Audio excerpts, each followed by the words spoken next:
musician who plays piano, guitar, ukulele, and drums.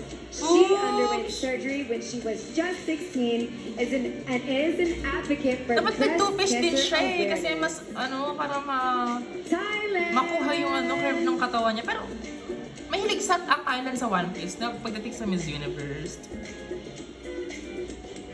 Thailand! Trinidad, Yes, of course! Venezuela! The one and only Venezuela. Talagang palaban. Liliana balanced teenage motherhood with education, Lakas. earning her degree and establishing a successful Grabe din ang katawan career. nito eh. She now helps equip young mothers with life planning tools. Ganda. Venezuela! Palaban si Mama.